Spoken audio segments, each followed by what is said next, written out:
Chiquillos, antes de empezar la reunión, como veo hartos pecados, ustedes ven el aviso del Congreso ahí arriba, ¿o no está? Sí, sí está. Los encarecemos a que participen activamente, ojalá hagan estas contribuciones y puedan participar en forma activa en el Congreso. Los invitamos ciertamente a participar en forma... Los esperamos a todos en Viña y seguramente vamos a tener hartas facilidades para que puedan estar con nosotros.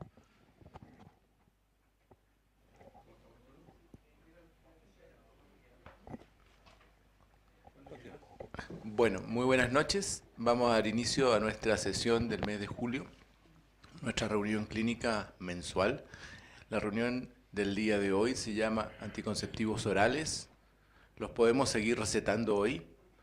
La verdad que es un tema bastante controversial en el último tiempo y es para ello que hemos querido realizar esta reunión clínica en la cual vamos a analizar algunos tópicos que nos parecen relevantes en relación a esta temática para lo que es el manejo del ginecólogo en el día de hoy. La sesión de hoy va a ser conducida por el doctor Luis Martínez. El doctor Martínez es profesor titular de la Facultad de Medicina y es presidente de esta sociedad. Y en la reunión de hoy van a participar el doctor Guillermo Conte, que es hematólogo, profesor titular de la Facultad de Medicina de la Universidad de Chile, que va a presentar los aspectos más relevantes en relación a anticoncepción y fenómenos trombóticos. Y va a cerrar la presentación del día de hoy el doctor Guillermo Galán, nuestro especialista en todo lo concerniente a temas de anticoncepción. El doctor Galán es profesor de la Facultad de Medicina de la Universidad de Chile y de otras facultades de medicina, pero por sobre todo es un eximio colaborador de la sociedad y nuestra mejor carta de presentación en todo lo que son estos temas. Así que, doctor Martínez, toda suya la sesión. Gracias.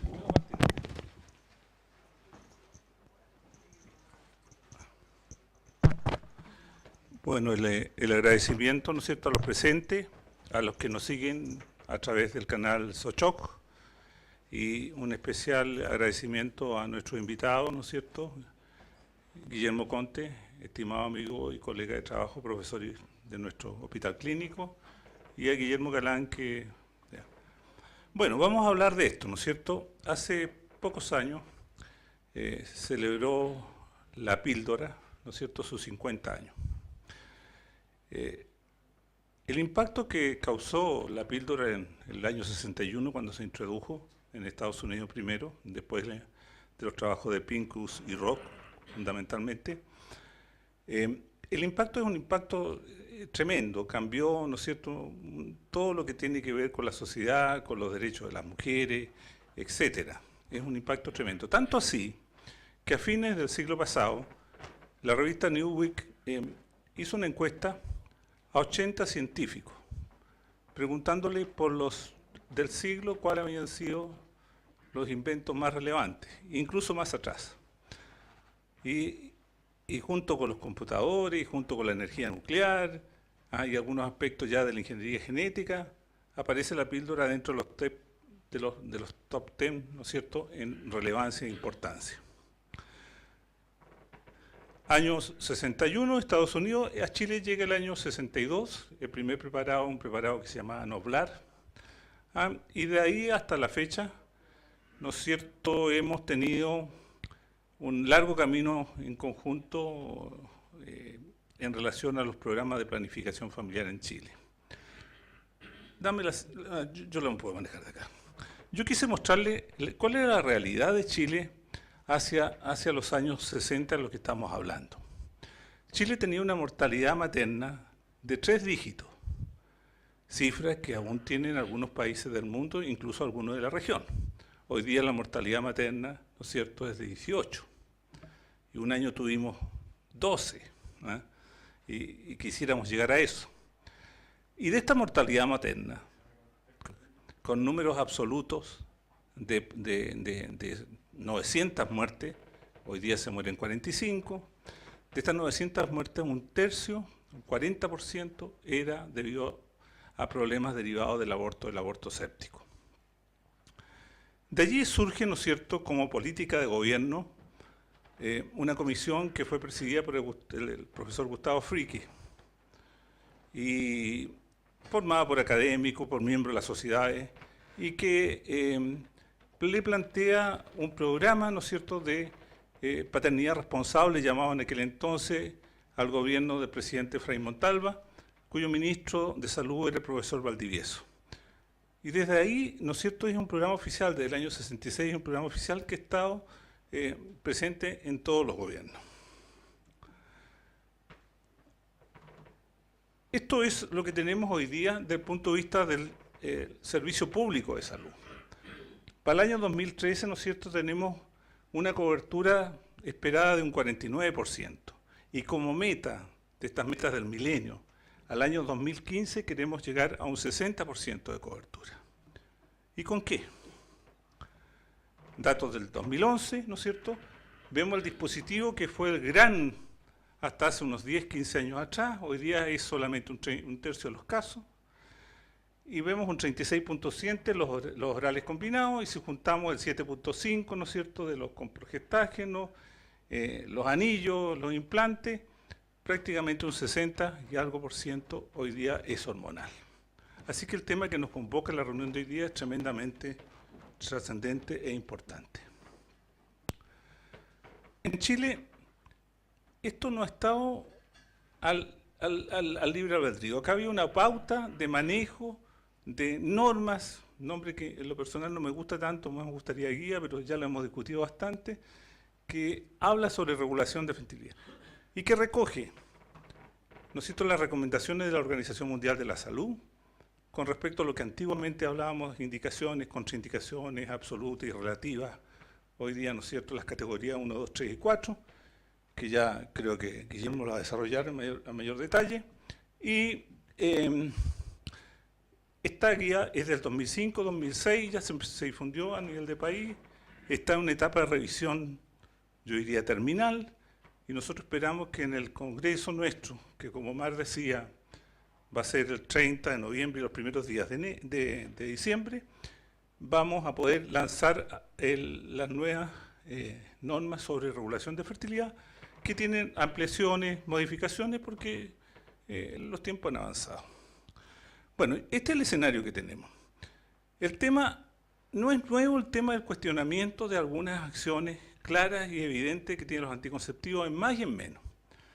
Recientemente se ha planteado, especialmente con algunos preparados, ¿no es cierto?, como progestágenos de tercera y cuarta generación, pero nunca ha estado ajeno cuando uno revisa la historia de la anticoncepción hormonal de algunos efectos, diría, y especialmente los efectos que se refieren a los trastornos de coagulación con una mayor incidencia del fenómeno tromboembólico.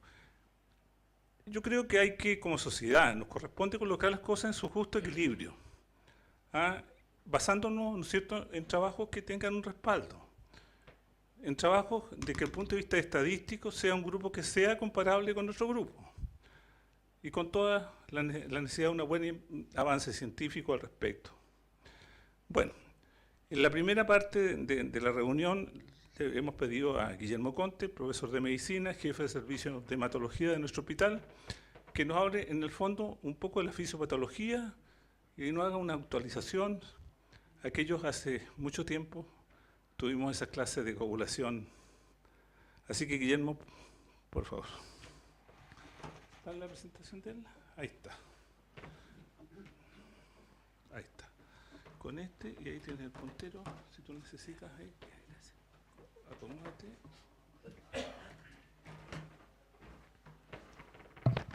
Bueno, quiero agradecer a la Sociedad Chilena de Obstetricia y Ginecología, especialmente a doctor Martínez, la invitación.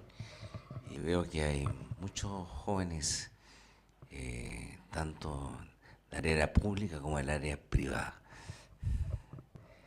Quisiera en unos pocos minutos mostrarle algunos elementos actuales de la población sanguínea, luego por qué, cuáles son los aumentos de la hipercoagulabilidad normal del embarazo y hacer el parangón con los anticonceptivos orales. Finalmente hablar algo de riesgo de los anticonceptivos y después sigue el doctor Guillermo Guillén. Bueno, esto todos lo conocen, a medida que aumenta la edad, aumentan el riesgo de TEV en las mujeres, especialmente. Aquí yo creo que está en el fondo es lo siguiente, que yo creo que uno nunca puede decir que un anticonceptivo produjo una trombosis. Yo creo que en cada persona que tenga un TEP, un tromboembolismo venoso, uno tiene que siempre pensar por qué llegó esta persona al umbral trombótico. No, siempre hay muchos factores, no solamente el anticonceptivo. Entonces, considerar que el anticonceptivo es una causal única, eso no es cierto. Tienen que ver en cada persona cuáles son los factores de riesgo, y aquí son los que ustedes conocen: obesidad, venas varicosas, trombofilia, inmovilidad, tabaquismo, corticoides, etc. Entonces, siempre en cada paciente hacer el umbral trombótico, ver cuáles son los factores de riesgo que tiene, pero decir que un anticonceptivo produjo directamente una trombosis es bastante poco probable. Bueno, aquí están las diferentes incidencias. En el fondo, esto lo que quiero decir es que en los primeros 3 meses de anticonceptivo, este es mucho mayor, pero el riesgo es permanente 2 a 6 veces. Esto parece muy complejo, muchos numeritos. Bueno, esto es lo que se conocía antiguamente, que le llamaban la cascada de la población. Yo no la aprendí al final porque sabía que partía el 12, después el 11, el 9, el 8, el 10, el 5, y la próxima el 2 y el 1. Pero esto hoy día se ve que tiene, en el fondo son dos cosas. Uno, cómo lo más importante es el inicio, que en vivo lo más importante es el factor tisular y el factor 7. Estos son los actores principales y estos son los que inician todo el proceso. Inician todo el proceso activando el 9, activando el 10, y de alguna manera se van sumando los otros. El 9, aquí el 9 con el 8 hace un complejo y activa más el 10, pero en el fondo también lo hace el factor tisular. Finalmente, el 10 se une con el 5 y va la protrombina, trombina. Pero lo más importante es que esto que parte con el factor tisular y el 7 produce trombina. Y en la trombina el activador principal de toda la coagulación, la amplificación. Y ustedes ven, no les voy a señalar, que la trombina está aquí con el 12, la trombina está con el 8, la trombina está con el 5, y finalmente aquí se produce toda esta sucesión de activación de proteína serasa, produce protrombina, que va a producir el paso de fibrinogen a fibrina. Entonces, en resumen, factor tisular, 7 y trombina son los actores principales. Y aquí viene cómo se inicia. Importante que saber que además del 7 y el factor tisular, lo otro que es importante es de dónde proviene este factor tisular. Porque normalmente uno le decía que proviene de los endotelios, del daño de los endotelios, pero hoy ya se sabe que también lo llevan las células blancas, los glóbulos blancos, como el monocito, por ejemplo. También la destrucción de células y una serie de otras circunstancias de activación de la población produce micropartículas. Y esta destrucción de células con estas micropartículas hace que estas micropartículas también sean un elemento transportador de factor tisular. Y es así que no solamente actúan los factores de la población, sino que también el transporte del factor tisular, que es el activador principal. Acuérdense lo que le dije, el principal motor de la población. Aquí ustedes tienen como modelo de factor tisular, cómo el factor tisular está rodeando las plaquetas, como el factor tisular está en todas partes. Incluso aquí también se señala mucho las P-selectina, que son proteínas de adhesión que también utilizan con el endotelio, con las células, glóbulos blancos, con las plaquetas. Entonces hay una serie de cosas que hacen que el factor tisular es importante.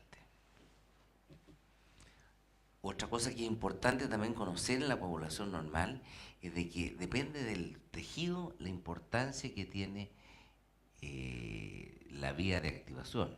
Es así como ustedes saben que el factor tisular y el 7 son muy importantes en cerebro, pulmón, placenta, corazón y útero. Y estos son, por ejemplo, los tumores de cerebro, la mayor parte tienen trombosis cerebral. El corazón tiene infarto.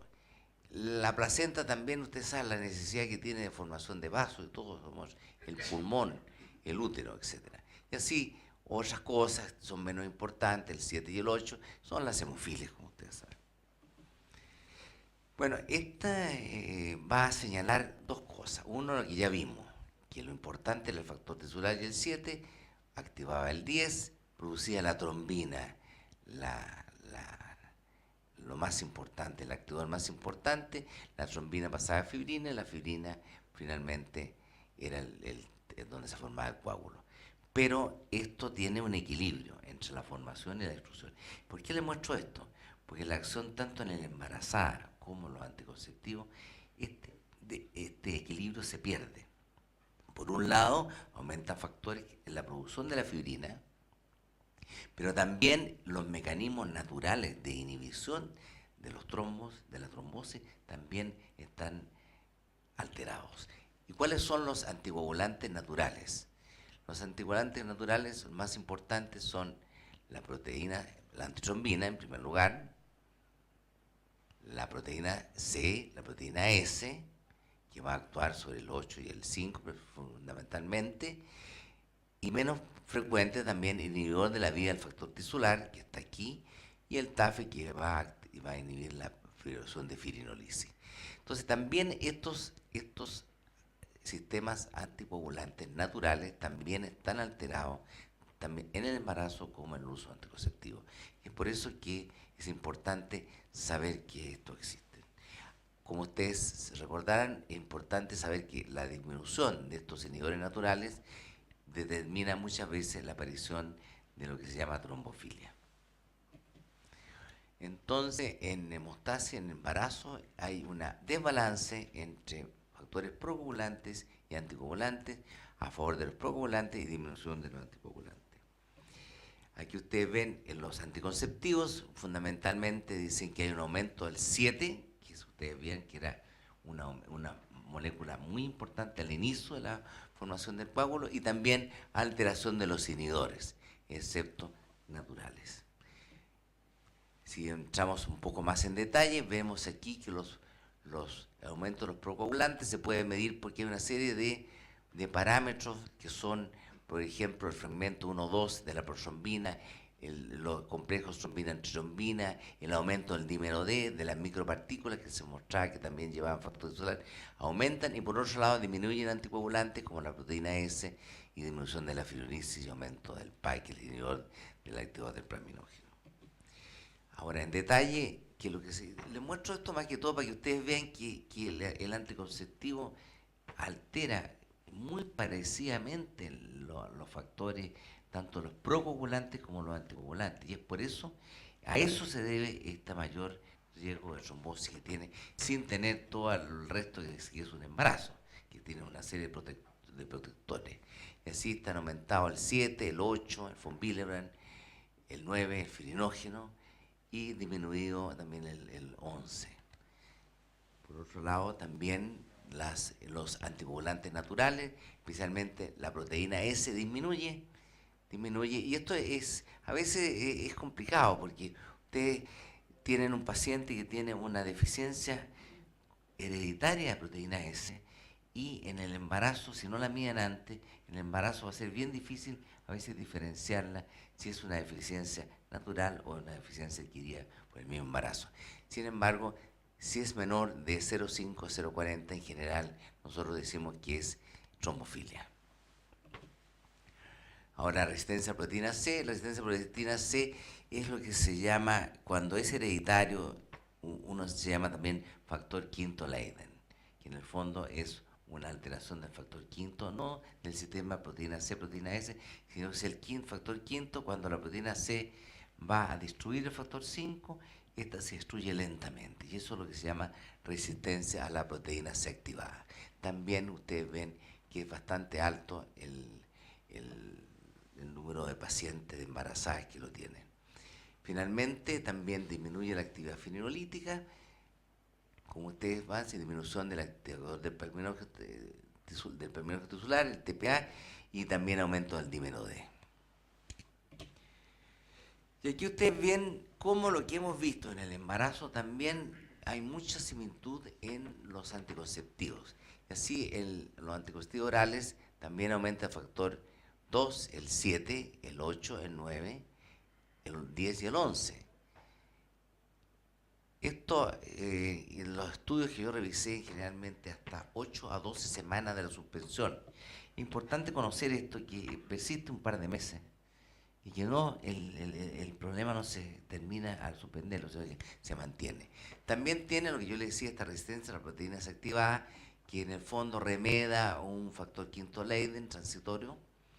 También tienen disminución de la proteína S y la proteína C, o sea, disminución de anticoagulantes naturales. También disminuye que se lo mostré, que no hay estudio en el embarazo, que el inhibidor de la vía del factor tisular aumenta el fibrinógeno, igual que en el embarazo, y disminuye el TPA, y pueden aparecer fragmentos 1 o 2.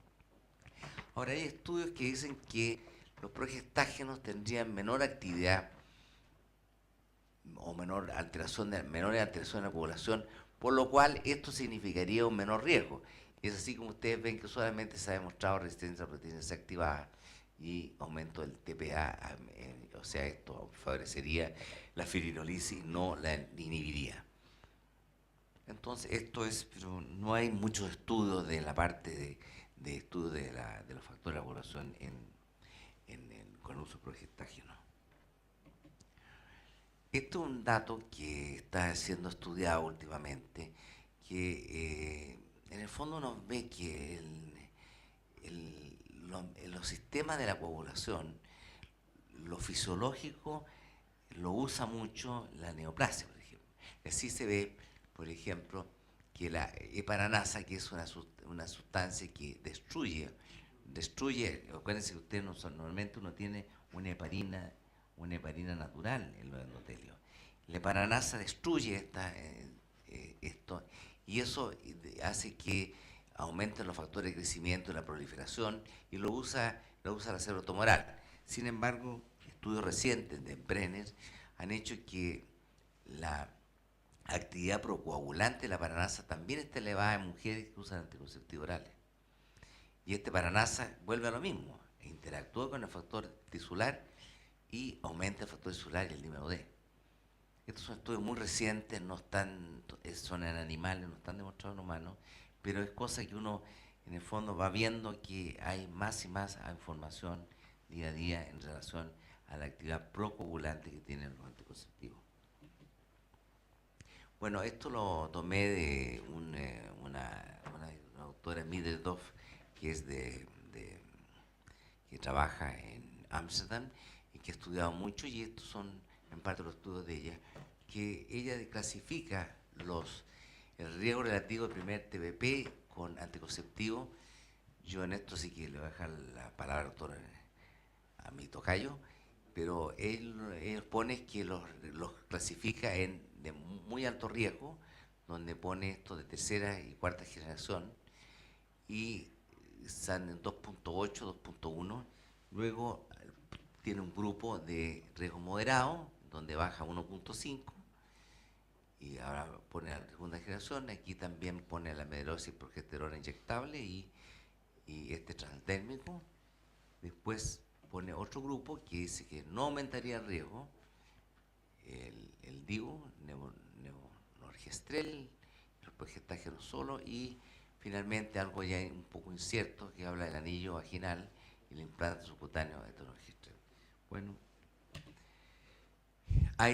lo único que encontré fue un estudio de Kenneth Bauer, que es por lo menos un hematólogo de gran renombre en cuanto a trombosis, pero él hicieron un estudio, empezaron a buscar referencias, buscaron 2.000 referencias. La verdad es que encontraron poco.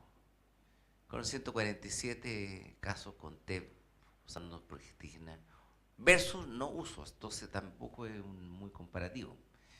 Ustedes ven, esas son las cifras que dieron, aparece la progestina inyectable con mayor riesgo, pero la verdad es que no es un estudio que uno puede decir que esto es para tomar una decisión, no es una medicina basada en la evidencia, es un estudio retrospectivo y muy limitado.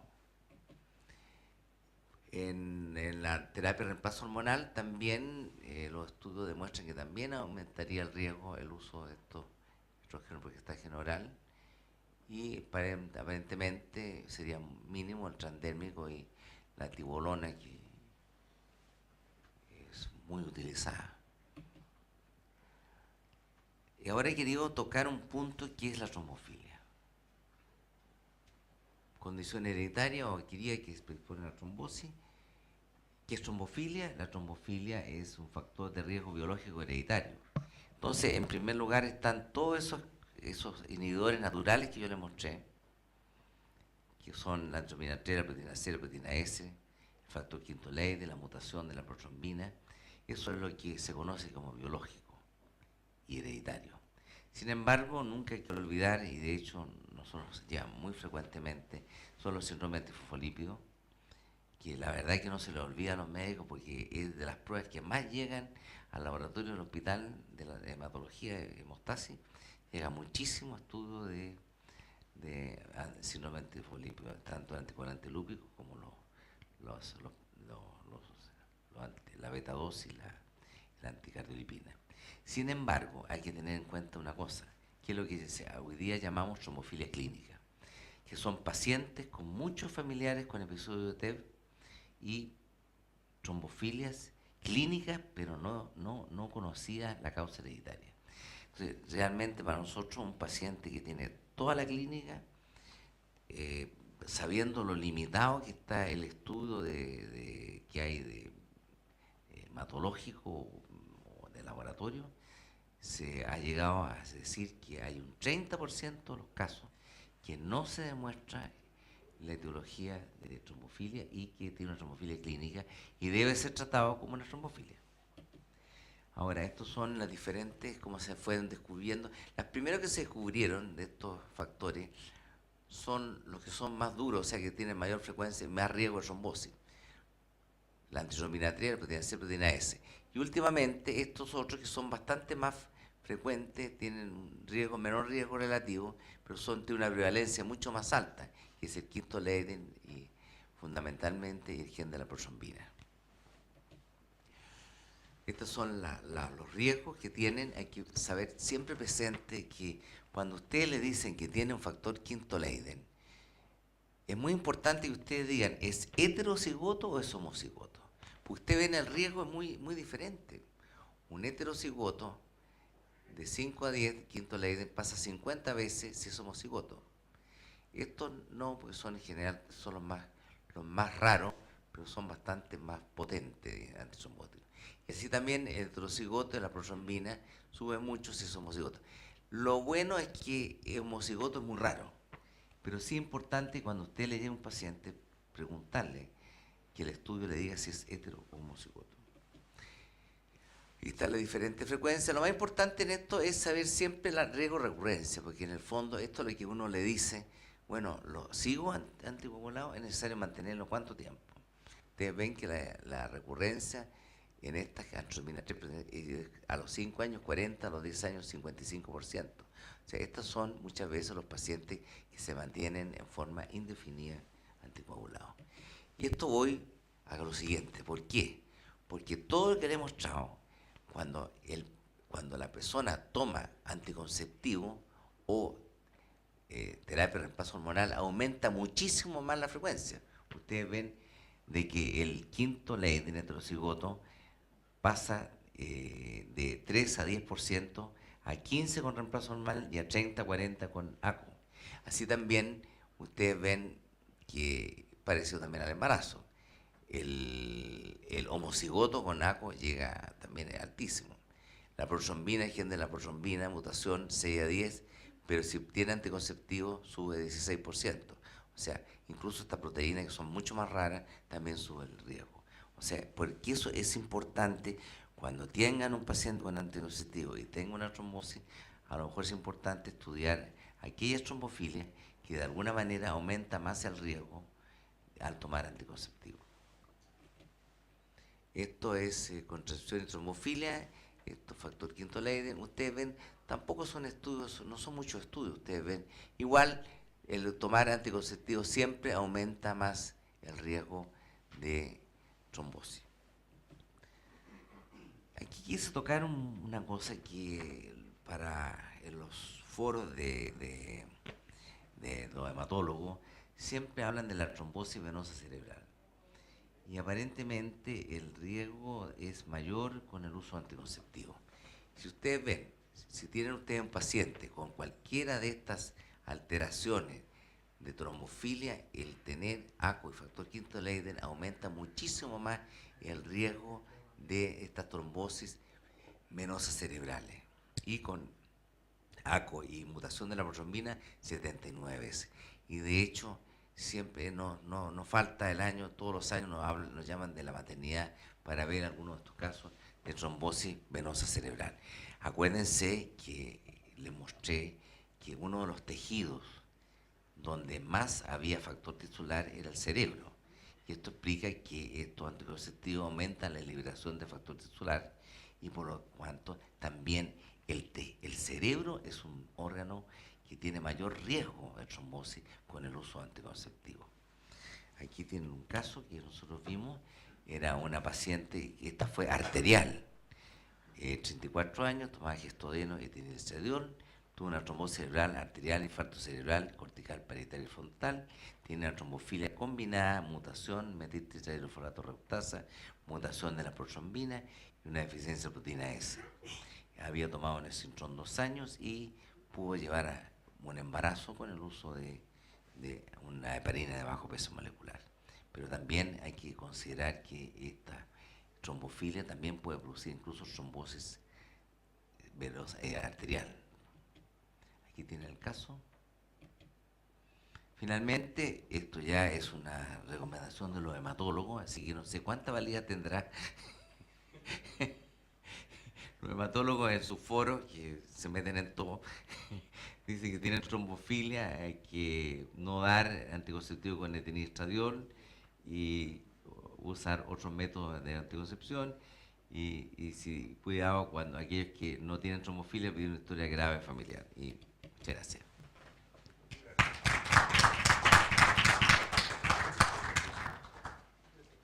¿Pregunta o al final?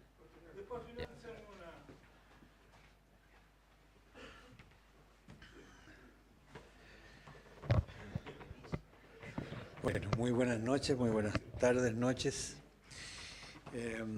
Quiero primero agradecerle a Luis Martínez y a la sociedad en general que me permitan conversar con ustedes nuevamente de anticoncepción.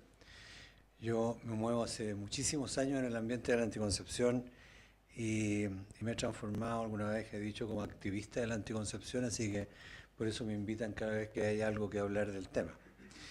Y dicho sea de paso, con mucho cariño vengo porque yo pertenezco a la sociedad hace más años que todos los que están aquí, yo creo. Así que por eso estoy más que contento. Bueno, la pregunta que me plantearon y el desafío que me plantearon es hablar de anticonceptivos hormonales y si los podemos seguir aconsejando. Y esto está dado un poco por la controversia que apareció en el último tiempo y que yo creo que unos más que otros de todos ustedes han estado al tanto de ella y voy a tratar un poco de aclarar qué es lo que pasa con esa controversia, por qué existió y qué posición tendríamos nosotros que tomar como especialistas frente a eso. En primer lugar, quiero decirles que yo, dentro de mi dedicación a la anticoncepción, he participado en asesorías, en conferencias, en investigación, con un montón de laboratorios, pero para esta presentación no tengo ningún conflicto de interés, así que me siento muy libre con lo que voy a hablar. En primer lugar, un pequeño recuerdo. Prácticamente todo lo que yo voy a conversar con ustedes es de anticonceptivos hormonales combinados y orales combinados. Y cuando habla de anticonceptivos orales combinados, uno tiene que referirse a por qué se llaman combinados, y eso es porque todos ellos tienen una progestina, entendiendo por progestina moléculas sintéticas que tienen un efecto sobre los receptores de progesterona, o sea, actúan como progesterona, por lo menos en el estímulo de los receptores, y tienen además un estrógeno, y este estrógeno hasta el día de ayer era etradiol siempre. Y eso se los cuento por algo con lo que voy a terminar. Ahora, lo que quiero también decirles es que el más importante, no siendo tal vez peyorativo, pero en todo caso el más importante de los dos componentes esteroidales es la progestina, es el progestágeno, porque es la dosis del progestágeno que contienen los anticonceptivos orales combinados el que produce el efecto anticonceptivo. En esa dosis es el progestágeno el que frena al eje, el que frena la hipófisis, impidiendo entonces que haya producción de hormona luteinizante, con lo cual se inhibe la ovulación. Y secundariamente, estos progestágenos también son capaces de producir una modificación del moco cervical, haciendo lo que cambie su estructura y sus características químicas, disminuyendo la penetración espermática a través del cervix, entonces formando una barrera físico-química para impidiendo el embarazo. Por otro lado, el estrógeno, dice usted, es el más importante en la progestina porque el estrógeno. Lo que pasa es que si usamos progestina sola no podemos controlar bien los ciclos. La mujer necesita tener ciclos controlados en general. Y el uso de estrógeno, y vuelvo a insistir, es etinil-estradiol, el estrógeno que se ha usado prácticamente siempre. Tiene un efecto estabilizador del endometrio que permite entonces que haya una disminución de riesgos de hemorragia transhormonal o hemorragia intermenstrual, pero también tiene un efecto potenciador de receptores de progesterona y eso hace que ayude a la inhibición de la hormona folículo estimulante, disminuyendo entonces la posibilidad de desarrollo del folículo, y al no haber desarrollo folículo no puede haber ovulación, y por otro lado, al no haber hormona luteinizante no hay quien provoque la ruptura del folículo maduro, y por eso entonces estos combinados funcionan tan bien como anticonceptivos. Ahora, progestinas hay muchas, hay una inmensa variedad. Aquí está tratado de que estén todas las progestinas indicadas. Las progestinas derivan básicamente de dos grupos hormonales, de la 17-hidroxiprogesterona y de la 19-nortestosterona. De la 17-hidroxiprogesterona son todos derivados de 21 átomos de carbono, de lo cual derivan los pregnanos, y los pregnanos más importantes son medroxiprogesterona, clormadinona, ciproterona, de los conocidos como usados en anticoncepción, y hay unos norpregnanos que están apareciendo en la investigación de anticoncepción, que son el nomegestrol y la nestorona. Y por otro lado, de la 19-nortestosterona hay grupos que son de 18 átomos de carbono, que son los estranos, y grupos de 19 átomos de carbono, que son los gonanos, y de estos derivan una serie de otras progestinas que también se han utilizado en una variedad importante de fórmulas anticonceptivas.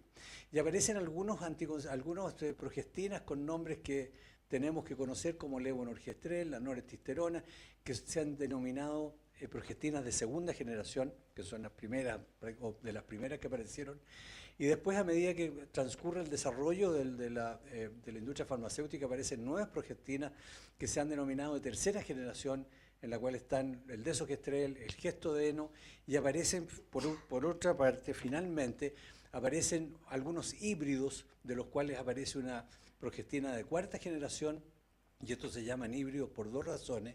Uno de ellos es que aparece una progestina que es derivada de la espironolactona, o sea, no de los núcleos de la progesterona o de la testosterona, sino de un diurético, que es la drospirenona, y que es fuente de algo importante que voy a mencionar a continuación.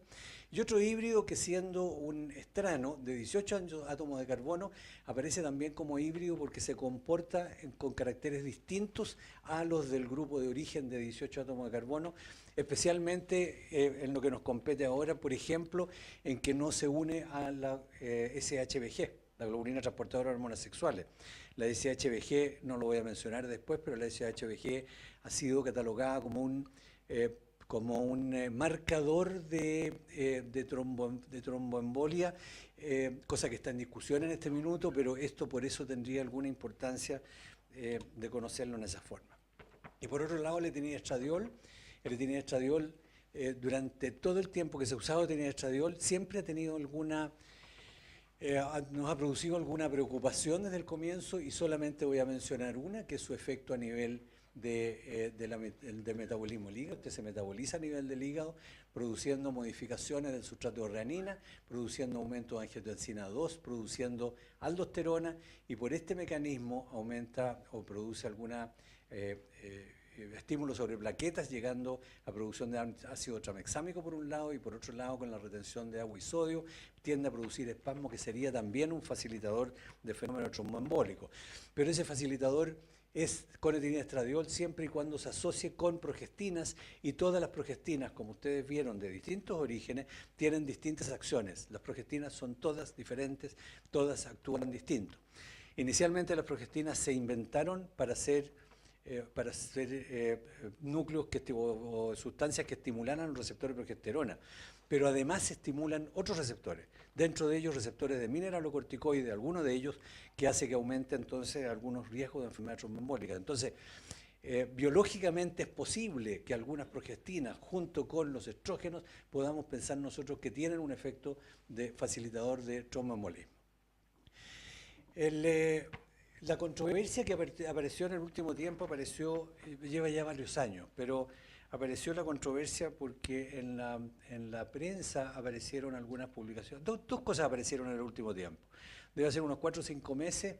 Hubo en Francia una declaración y una denuncia de que había riesgos de muerte en las mujeres que usaban un preparado anticonceptivo que tenía ciproterona, que es un anticonceptivo de tercera generación, o una progestina de tercera generación, y posteriormente en los últimos 2 meses aparecieron noticias de que en Canadá habían muerto mujeres por problemas de coagulación al haber usado también anticonceptivos, pero con drospirenona, que es una progestina de 4ª generación. Todo esto asociado con ethinestradiol. Entonces lo que yo pretendo ahora es aclarar un poco, si es que puedo aclararlo, y conversar un poco sobre esta controversia, cuál es el origen y qué podemos nosotros, cuál es la posición que tendríamos que adoptar nosotros frente a esto. Esto partió en un estudio que hizo Lidegaard, que es un epidemiólogo danés, que tal vez es el que tiene el estudio más grande de estudios de población con respecto a población, y que publicó en el British Medical Journal, por ahí por el año 2009, me parece, o algo así, un aumento del riesgo de enfermedad tromboembólica asociado al uso de los anticonceptivos orales combinados cuando tenían progestinas de 3ª y 4ª generación, y al compararlos con anticonceptivos orales combinados que tienen progestinas de 2ª generación, y especialmente con levonorgestrel. Se compara con levonorgestrel y se compara con norgestimato. Nosotros no tenemos norgestimato así aquí en Chile, así que para efectos prácticos tenemos que hacer la comparación con levonorgestrel. Y levonorgestrel tenemos muchos anticonceptivos. Dicho sea de paso, Chile es un país que se caracteriza por tener la variedad más grande de anticonceptivos. Hay como 100 y tantos nombres distintos de fórmulas anticonceptivas hormonales, de las cuales debe haber unas 30 y tantos o 40 composiciones diferentes. Entonces es súper complicado cuando uno tiene que llegar a decidir un anticonceptivo u otro. Ahora, el riesgo relativo de este mayor riesgo relativo con los anticonceptivos orales combinados de 3ª y 4ª generación con respecto al levonorgestrel es de alrededor de 2.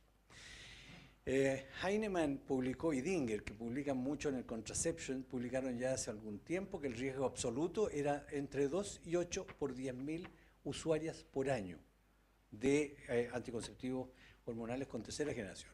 Y esta discusión produce impactos que para nosotros es importante analizar, porque esto produjo discusiones en el ámbito de la salud pública, que era de esperar que fuera así, pero esto llegó a producir decisiones de las autoridades de salud, como la decisión que tomaron los franceses de prohibir el uso del preparado que tiene ciproterona y ethinestradiol. En Francia desapareció hace alrededor de 3 meses. Dicho sea de paso también, estos preparados, la ciproterona nunca fue marcada, nunca fue considerada como una progestina que se pudiera usar con fines anticonceptivos.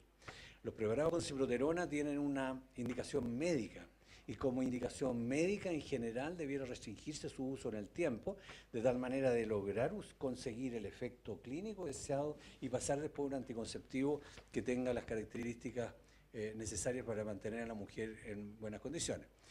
Y estas decisiones de las autoridades y estas discusiones pueden producir un impacto importante en cuanto a la pérdida de confianza del resto de los anticonceptivos, y eso sí que es grave, porque esto puede impactar la decisión de las usuarias o de las potenciales usuarias, produciendo un eventual aumento de embarazos no deseados y eventual aumento de abortos inducidos frente a los embarazos no deseados, que esto sí que son situaciones de un riesgo muy elevado y que no voy a entrar a conversar ahora.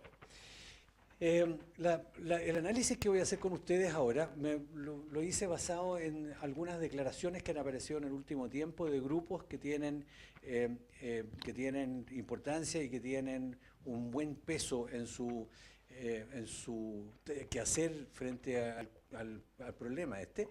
Una primera declaración que habla de los anticonceptivos orales combinados con progestinas de 3ª, 4ª generación o ciproterona asociado al riesgo de tromboembolia venosa. donde aparecen una serie de personas que en el ambiente europeo trabajan como investigación y en clínica y presentan mucho trabajo en forma permanente, y esto está liderado por Johannes Bitzer, Ami y Bert Wiesen, y ellos hicieron esta presentación en el Family Planning Reproductive Health de ahora de mayo o junio del 2013. Hay otra declaración que también voy a tratar de analizar un poquito, que es Anticoncepción hormonal y riesgo en tromboembolía venosa, que es una declaración de la Sociedad de Obstetricia y Ginecología de Canadá, que fue publicada en febrero de este año. Y finalmente, como lo que nos interesa por nuestra pertenencia a ella, una declaración del Comité de Opinión de la AACO, de la American Congress de Obstetricia y Ginecología, que fue de noviembre del 2012, todos estos apuntando a fenómeno tromboembólico y uso de anticonceptivos combinados con progestinas de las distintas generaciones.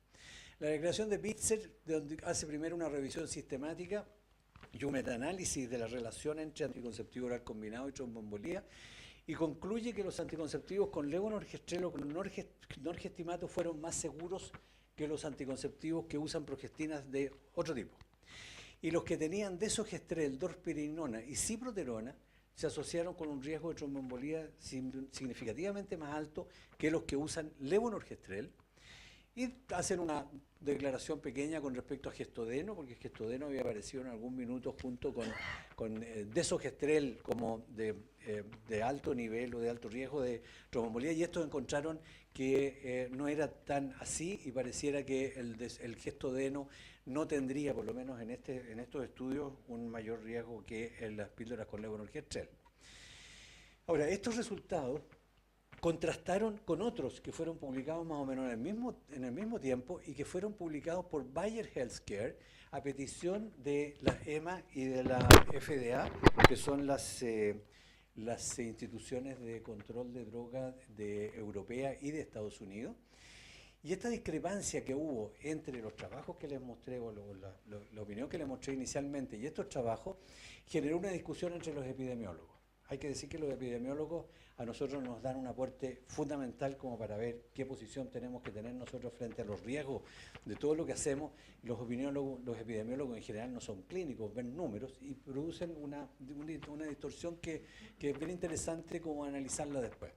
Pero esto generó una discusión en cuanto a que aparecían factores confundentes por un lado y sesgos en los estudios publicados por otro lado, y eso los tiene en una discusión que hasta este minuto no está resuelta. La evidencia actual, que esto está dicho por Bitzer, es que el uso de anticonceptivos orales combinados con progestina de tercera o cuarta generación se asocia a un riesgo relativo de 1,6 a 2,4 más alto que los con levonorgestrel. Pero a pesar de eso, hay además dos estudios, que son dos estudios de cohortes grandes, que no muestran estas diferencias. Primera discrepancia importante que hay que analizar. Sabemos que hay muchos factores, ya mi colega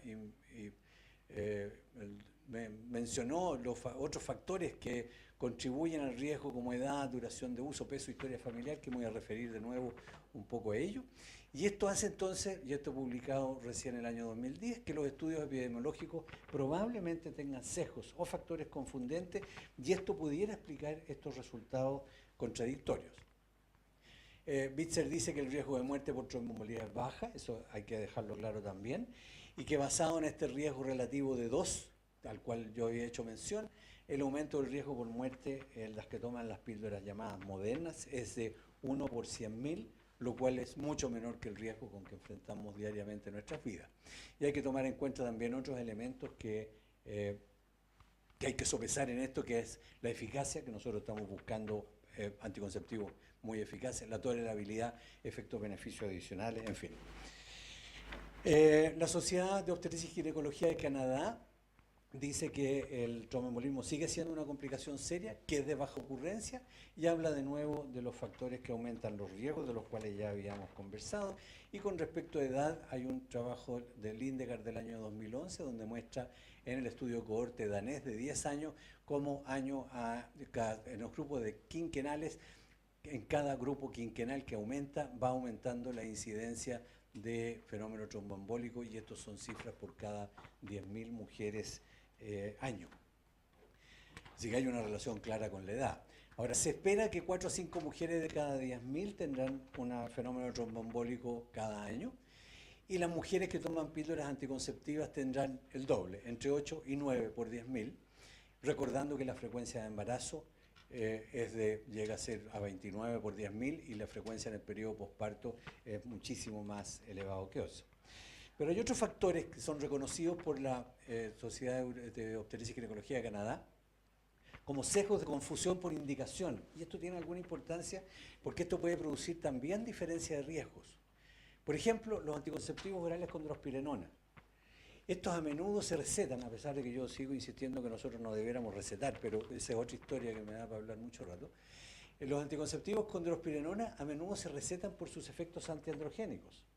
Y recuerden ustedes que originalmente los preparados con drospirenona fueron recomendados porque eran los únicos anticonceptivos que hacían bajar de peso, lo cual fue bastante mal visto y hubo que retirar ese consejo. Pero en todo caso, la drospirenona ha sido recetado en este grupo y hay que recordar que obesidad e hiperandrogenemia son condiciones ligadas a los aumentos de fenómenos tromboembólicos, y esto está reconocido por bastantes autores. Ahora, la discrepancia en los hallazgos de aumento de riesgo y la ausencia de este aumento puede ser resultado, como decía, de sesgos residuales y sesgos confundentes. Y esto aparece claramente cuando analizamos algunos trabajos. El trabajo de Lidegaard, que estudió base de datos, él hace un estudio de base de datos, una inmensa base de datos en Dinamarca, identificó poco más de 2.000 eventos de enfermedad tromboembólica en poco más de 3 millones de daños mujer, lo cual es una cifra inmensa. Él analizó 10 millones de daños mujer en su base de datos y encontró que un tercio de esos, 3,3 millones de daños mujer, usaban anticonceptivos orales combinados. En estos 10 millones encontró 4.000 accidentes tromboembólicos. 2.000 de esos eran en usuarias actuales de anticonceptivos orales combinados, y él encontró el riesgo absoluto de tromboembolismo venoso en la no usuaria de 3 por 10.000 y en las usuarias de 6 por 10.000. Volvemos a esta cifra de 2 como mayor riesgo. Ahora, este trabajo fue criticado y se pidió un reanálisis de los datos y falló en demostrar mayor riesgo entre las nuevas usuarias de levonorgestrel y drospirenona. Así que pareciera que las nuevas usuarias con drospirenona y levonorgestrel no se comportarían con respecto a las antiguas, cosa que es bastante curiosa por lo que voy a mencionar después. Después hay un estudio que es un estudio hecho en Holanda, que se estuvo designado para evaluar la influencia de factores medioambientales y genéticos, y este fue un estudio retrospectivo que no mostró diferencias significativas entre los distintos grupos de usuarias de anticonceptivos orales combinados. En el año 2011 se publicó un trabajo de 2 trabajos que se publicaron simultáneamente, que es un trabajo colaborativo de Boston en Estados Unidos con otro hecho en Inglaterra, y que mostró riesgos de 2.3 a 2.9 para drospirenona y levonorgestrel respectivamente, pero este trabajo fue criticado porque había muchos factores confundentes que son propios de los estudios retrospectivos. El año 2011, la doctora Gronich en Israel hace un trabajo bastante bonito, pero ella encontró un aumento del riesgo con drospirenona, con levonorgestrel, que era no significativo cuando se refirió al análisis a las iniciadoras. Ella encontró un riesgo mayor con drospirenona que levonorgestrel en las mujeres que ya estaban usándolo, pero en las iniciadoras no encontró una diferencia en el riesgo. Y el trabajo de Sydney, que fue pedido por la FDA cuando se entró a marketear los preparados con drospirenona, ese fue también un estudio retrospectivo de cohorte que usó 2 grandes bases de datos, la base de datos de Medicaid y la base de datos de Kaiser Permanente. Y encontraron en 835.000 usuarias, ellos analizaron casi 900.000 años mujer de seguimiento, de esas poco menos de 200.000 estaban usando drospirenona, el grupo comparador fueron 600.000 y encontraron un aumento del riesgo de tromboembolía con anticonceptivo con drospirenona, que era de 1.77. Pero resulta que los mismos autores reconocieron que la información no contó con variables como obesidad, como historia personal y familiar de trombosis, como tiempo de uso y como uso de cigarrillos, que son todos factores que influyen en el riesgo de enfermedad tromboembólica. Y el grupo de comparación, además, había usado anticonceptivos con diferentes dosis de estrógeno. Así que esto quedó bastante poco aceptado, este estudio de Sydney, y en este minuto la FDA está pidiendo nuevos estudios para tratar de aclarar el panorama. La Sociedad de Canadá reconoce que todas estas publicaciones fueron estudios retrospectivos, analizando información recolectada previamente. Las limitaciones de los estudios retrospectivos de base de datos son conocidas, se han estado revisando en el último tiempo, sobre todo por los grupos de los epidemiólogos. La mayoría de estos trabajos, la información de los factores de riesgo, historia familiar, obesidad, no está disponible. Y la duración del uso anticonceptivo, que es otro factor importante que es distinto en los distintos periodos de uso de los anticonceptivos, tampoco está siendo analizado. Así que la evidencia actual, de acuerdo a Pitzer, dice que los estudios de base de datos no permiten controlar adecuadamente para factores confundentes, se necesitan más trabajos prospectivos bien controlados, y lo peor de todo es que en este minuto algunos epidemiólogos están hasta cuestionando que este riesgo relativo de alrededor de 2 tenga alguna importancia clínica relevante. Hay algunos epidemiólogos que dicen que no tienen ninguna importancia el riesgo relativo de 2. Y se reconoce que el estudio ideal para conocer los riesgos de tromboembolismo debiera comparar las tasas de tromboembolismo con mujeres de similar edad, de similar peso, de similares características, con factores de riesgo similares, cigarrillo, obesidad, historia familiar. Iniciando el uso de anticonceptivos hormonales por primera vez, las antiguas usuarias en general tienen menos riesgo que las iniciadoras. Con un seguimiento activo, esto con contacto personal, con contacto telefónico, con contacto directo cara a cara y con validación de los posibles eventos adversos. Y esto solo es posible con los estudios prospectivos. Y estos estudios prospectivos, hasta este minuto, no han demostrado ninguna diferencia significativa en el riesgo de tromboembolismo entre las usuarias de anticonceptivos orales combinados con progestina de segunda, tercera o cuarta generación. Y estos estudios prospectivos, a raíz de esto, Jensen y Trussell, que es gente que publica mucho de anticoncepción, publicó en el Contraception, está publicando en el Contraception actual que está en prensa, un resumen de esta controversia y dice que los estudios prospectivos otorgan evidencia de mejor calidad, sobre todo cuando son efectos poco frecuentes. Los resultados de las bases de datos sí pueden ser útiles, pero solo cuando no existe una fuente disponible adecuada, y debe ser considerada de menor calidad, y estos estudios prospectivos superan realmente los resultados que los estudios de base de datos. Y sí, hay estudios de cohorte de grandes tamaños en este minuto, y estos estudios no confirman la diferencia en el riesgo de usar anticonceptivos de tercera o cuarta generación con respecto al levonorgestrel. Y aún dice, si las píldoras de tercera o cuarta generación se asocian a mayor riesgo, la diferencia absoluta es pequeña y solamente sería de 4 a 6 casos por cada 10.000 usuarias por año. O sea, la pequeña cantidad mayor de casos sería realmente menor. Los estudios más importantes en este minuto es un estudio de seguimiento europeo que fue publicado el año 2007 en una primera fase del estudio, en la cual es un estudio prospectivo con un poco menos de 60.000 nuevas usuarias de anticonceptivos orales combinados y no encuentra diferencia en el riesgo de tromboembolía usando drospirenona comparado con levonorgestrel y con otros progestinas. La tasa el riesgo de tromboembolía con drospirenona es 9.1, con levonorgestrel es 8 y con otras progestinas 9.9 por 10.000 años mujer. O sea, no hay diferencia significativa con respecto a los riesgos. Hay una extensión de este estudio que lo está publicando Dinger, que es a 10 años de seguimiento, que hizo una primera publicación en el año 2010 y confirma la ausencia de diferencias significativas con el riesgo entre las distintas marcas. Hay otro estudio que es un estudio prospectivo de cohorte en marcha, que es el estudio INAS, que está siendo multicéntrico entre algunos lugares europeos y Estados Unidos, que mostró resultados preliminares el año pasado, no encontró diferencias entre los riesgos, usó productos con drospirenona de 20 y de 30 microgramos comparados con otras progestinas y encontró cifras que eran bastante similares en los régimen de 24-4 de drospirenona, o sea, 24 activas y 4 placebo, encontró un riesgo de 8.7, la de 21.7 de 5.4 y con otras progestinas riesgos de 8. Hay un estudio prospectivo en iniciadoras con diferentes fórmulas que se hacen en Estados Unidos, que no encontró diferencia de riesgo entre usuarias de anticonceptivos con drospirenona y otros anticonceptivos. Este fue un estudio con 67.000 nuevas usuarias, un tercio de ellas con drospirenona. Y los riesgos, como ven ustedes, eran bastante similares. Y finalmente el estudio alemán de caso control en un centro de atención primaria, lo hicieron en un centro de atención primaria para disminuir sesgos que pudiera haber entre distintas poblaciones, tampoco encontró diferencia. Así que en conjunto estos estudios mostraron seguridad en cuanto al uso de anticonceptivos con drospirenona, igual que con otras generaciones de progestina, y establecen un riesgo mayor en los primeros meses de uso, como ya sabemos.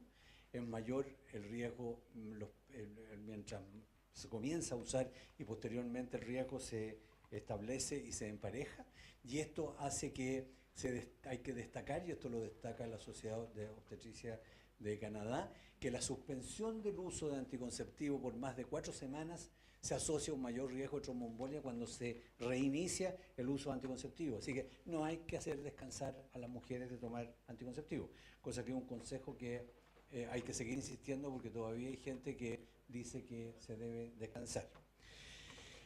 Algunas recomendaciones que aparecen de esto, una recomendación que hace la Sociedad Obstetricia de Canadá, que dice que las usuarias debieran ser notificadas de la evidencia de mayor, que la evidencia de mayor calidad no sugiere ninguna diferencia en el riesgo basada en las distintas progestinas. Se debe desaconsejar el descanso mientras la mujer está tomando píldora.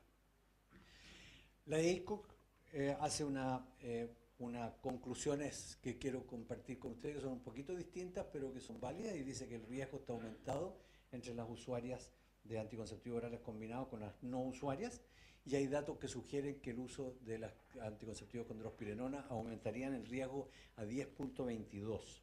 Esa cifra se obtiene por un trabajo que fue pedido por la FDA, en la cual encontraron este mayor riesgo con drospirenona, pero estos fueron trabajos retrospectivos, como yo les mencioné, y ellos hacen la diferencia que ya habíamos visto entre las no usuarias, las usuarias de otras píldoras y con respecto a embarazo y con respecto a puerperio. Concluye la EICO que el riesgo está aumentado entre las usuarias, sin embargo el riesgo es muy bajo, dice, y se refiere al embarazo y puerperio, destacando ese mayor riesgo. Ahora, si una paciente está usando un anticonceptivo con drospirenona y está bien tolerado, ellos recomiendan que la mujer no cambie de anticonceptivo, y eso nos ocurrió mucho con respecto a la noticia esa que apareció con las alteraciones que hubo en Canadá.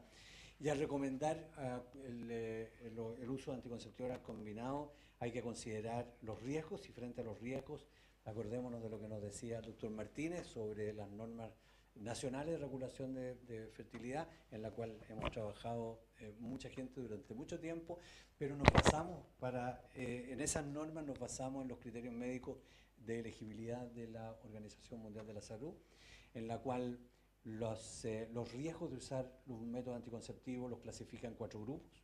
Un primer grupo en el cual no hay riesgo de usar el método frente a una condición determinada, un grupo 2 en que los beneficios superan a los riesgos, y el grupo 3, los riesgos son mayores, o sea, no debiera usarse, y el grupo 4, en que el riesgo es inaceptable, por lo tanto, eso correspondía a las contraindicaciones absolutas de antes. Así que habría que fijarse siempre en los criterios médicos de elegibilidad o en las normas nacionales de regulación de fecundidad para efectos de esto, y estas normas dicen que es criterio 4, o sea, es inaceptable el riesgo de usar anticonceptivos orales combinados cuando hay una historia de tromboembolía venosa personal, cuando está la mujer cursando un fenómeno tromboembólico, cuando está con una terapia anticoagulante por un fenómeno tromboembólico, o cuando está sometida a una cirugía con inmovilización prolongada. Esos son criterio 4, los otros son criterio 2. Pero hay que fijarse además en algunas otras condiciones que aparecen en otras tablas de los criterios de elegibilidad, que es la mujer que fuma, y después de los 35 años, la mujer que fuma menos de 15 cigarrillos al día y tiene 35 años o más, es criterio 3, o sea, no debiera usar anticonceptivos orales combinados. La mujer que fuma más de 15 cigarrillos al día y cumple 35 años se transforma en un criterio 4 para efectos de anticonceptivo oral combinado. El periodo de las primeras 3 semanas posparto es un periodo también de alto riesgo de fenómeno tromboembólico, por lo tanto también sería un criterio 4 para uso de anticonceptivo oral combinado. Y el periodo de entre los 21 días y el término del puerperio, que son cuando hay otros factores de riesgo. La trombofilia hereditaria, que ya habíamos escuchado hablar de ello, la enfermedad inflamatoria intestinal con enfermedad extensa o con cirugía o con uso de corticoides, y el lupus eritematoso difuso cuando tiene anticuerpos antifosfolípicos positivos o cuando se desconoce la existencia de estos anticuerpos o no. O sea, frente a una mujer con lupus hay que estudiar los anticuerpos porque el desconocimiento de si existen o no es un criterio 4. Ojalá disponer de material educativo, cosa que no siempre tenemos. Y finalmente, la Sociedad Obstetricia de Canadá dice que el uso de la píldora disminuye el riesgo total de tromboembolismo cuando lo comparamos con poblaciones que no tienen acceso a anticoncepción eficaz. Esto es una cosa como curiosa decirlo, pero es así. El riesgo de muerte es bajísimo, es menos de 1 por 100.000 mujeres por año. Y esta controversia existe sobre el uso de los distintos métodos anticonceptivos. Creo que me disculpen un par de minutos más porque quiero hacer un par de comentarios sobre un trabajo que me llamó mucho la atención porque nosotros estamos hablando de enfermedades que son graves y que pueden producir mortalidad.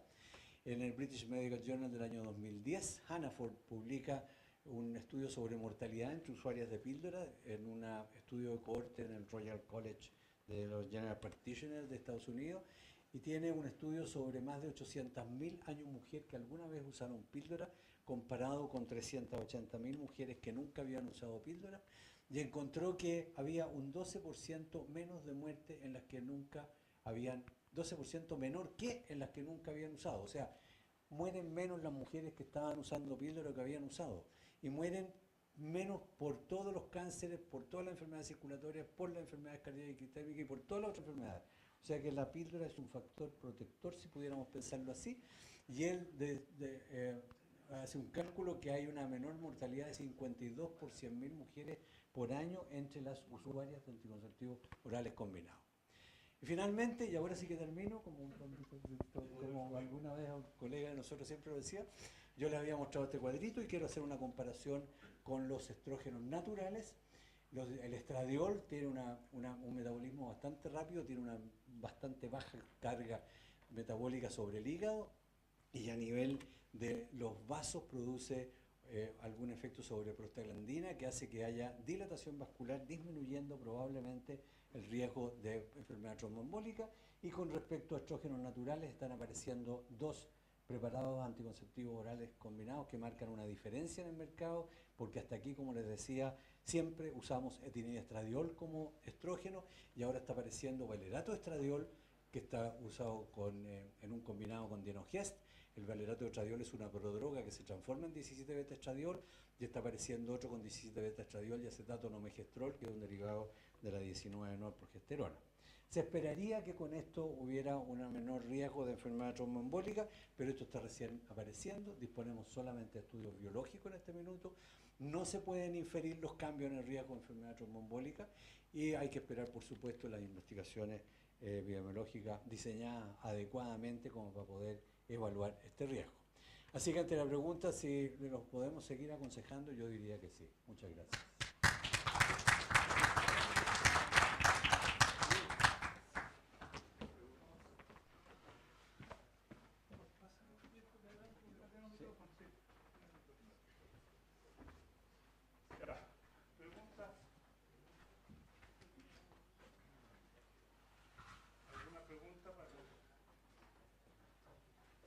Conte o el doctor Galán. Omar. Bueno, lo primero es que agradecerle a todos los expositores porque la verdad que la calidad de la exposición que hemos escuchado en el día de hoy es realmente muy, muy buena. La verdad que me felicito de estar aquí presente y haber tenido la oportunidad de haberlos escuchado a los tres. Así que, primero que todo, muchas, muchas gracias. Yo quería hacer una pregunta, y una pregunta que está relacionada con un par de episodios clínicos que uno le toca ver. ¿Qué recomendación le daría usted, doctor Galán, a las mujeres que usan anticonceptivos orales con los viajes en avión prolongados? Súper buena la pregunta, porque los viajes prolongados en avión son un riesgo de enfermedad tromboembólica, el cual yo mencionaba. Sí, un vasodilatador. Un buen vasodilatador, mucho líquido y caminar. Pero yo creo que la movilización, yo creo que usted como clínico hematológico, hematólogo de saber más de eso. Pero yo creo que aumento de ingestión de líquido, uso de algún tipo de media o de tal manera de comprimir las piernas y moverse en forma, no sé, frecuente. Ahora, ¿cuánto frecuente? No tengo idea. Pero yo no le cambiaría el anticonceptivo por el vuelo. Doctor Galán, ¿hace cuánto tiempo que usted no viaja en avión? Porque, perdón la pregunta, pero es un chiste. Porque en el fondo hoy día los aviones tienen pasillo de 0.5 metros y van 400 personas. Y se imagínense que las 400, 100 se fueran al pasillo. Imposible. O sea, lamentablemente yo también digo lo mismo. Pero en la práctica, la verdad que es muy difícil que hagan gimnasia o ejercicio. No, pero ni eso, porque tienen posición fetal. Es lo más cercano a la maternidad, la posición fetal de la clase económica. Entrando en una cosa más seria, yo creo que la verdad que si uno tenía una trombosis venosa, la familia tiene trombosis venosa, y toma anticonceptivos, yo creo que en ese caso sí, a lo mejor le convendría hacerse un factor quinto Leiden para ver si tiene un factor más de riesgo de trombosis. Porque yo mostraba los anticonceptivos con cualquier alteración mínima, frecuente, porque tener un factor quinto Leiden o tener una mutación de la protrombina, estamos hablando entre el 3 y el 6% de la población, o sea, no es tan raro. Ahora, tiene un riesgo muy bajo, pero cuando le suman el anticonceptivo, ahí sí que se potencia hasta 10, 20, 30 veces. Entonces, en esos casos yo diría que habría que a lo mejor considerar, bueno, en esos casos lo más práctico es ponerse ante mucho riesgo, es ponerse una heparina bajo peso molecular antes de subirse al avión. Es lo más práctico y ahí se olvida, porque el problema es que con esa inmovilidad que hay actualmente, la gente incluso toma una tableta para dormir, entonces no se mueven toda la noche. De hecho, uno de los últimos, hace un año tuvimos un médico obstetra muy alto y muy fornido, que tiene un buen ingreso, pero se fue en económica y tuvo el síndrome de la clase económica. Con trombosis. Sí, súper. Sí, estoy totalmente de acuerdo. Y este líder al cual yo hice mención en algún minuto, cuando a él le criticaron su primer trabajo, hizo un segundo trabajo dándole a las mujeres que tenían más riesgo, les daba alguno de estas heparinas de bajo peso, no sé. Pero yo no tengo ni una experiencia en el uso de ellas, no sé qué contraindicaciones puede tener, no tengo idea. Prácticamente ninguna, entonces es un efecto por 10, 12 horas. Es una profilaxis, ¿no? Es un efecto antitrombótico, no un efecto anticoagulante, salvo que esté tomando mucha aspirina y muchos otros productos o esté anticoagulado. ¿Algún otro comentario? ¿Alguna otra pregunta?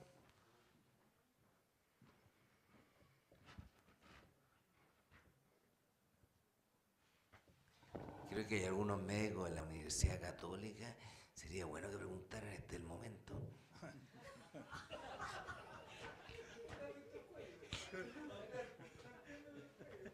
Calladito.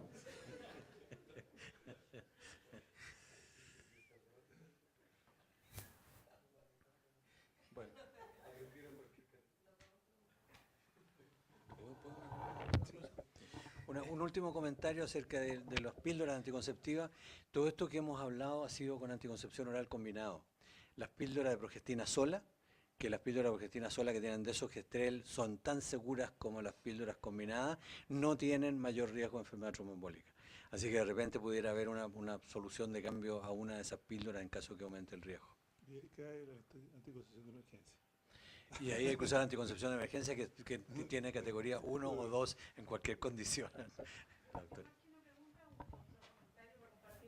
Con el resto, sobre todo los becados, que hay una aplicación para iPhone del CDC que se llama Contraception, que es sumamente bueno porque aparecen todas las cosas que dijo el doctor Galán. Es una aplicación que se baja para Sí.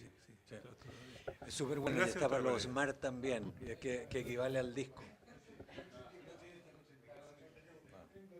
Sí, buena idea. Sí, muy bueno. ¿Sí? En el mío no sale, Yo lo fíjate. tengo. Uy, un iPhone, quería tener un 5. Oye, ¿algún otro comentario? Pancho.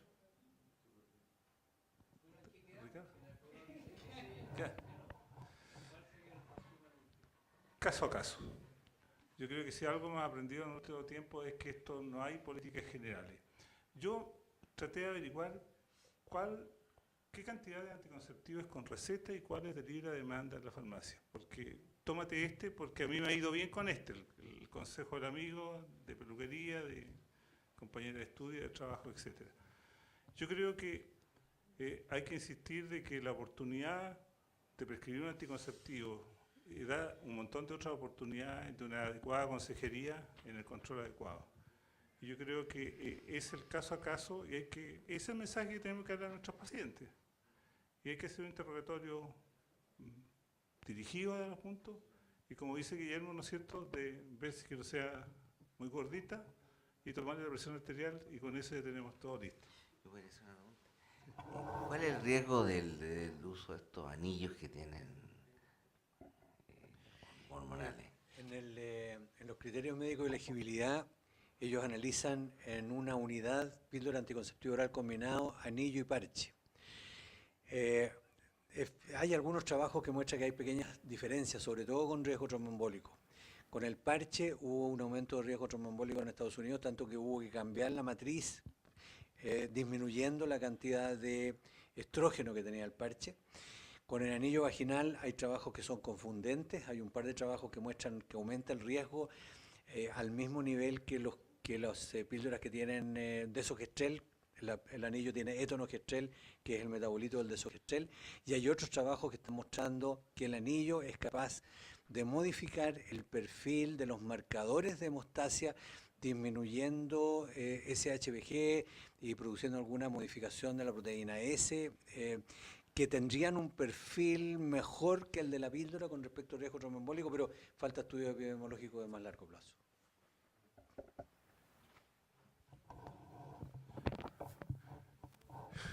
Bueno, agradecer la presencia de ustedes, agradecer los que nos han seguido por Canal Sochoc. Recordamos que esto queda ahí, así que se puede revisar posteriormente. Un especial y cariñoso agradecimiento a Guillermo y a Guillermo, dos amigos. Y bueno, y hasta un mes más. Esperamos que vaya. Omar, ¿algún comentario más? ¿Alguna cosa? Señor vicepresidente. Ya, muchas gracias. Muchas gracias.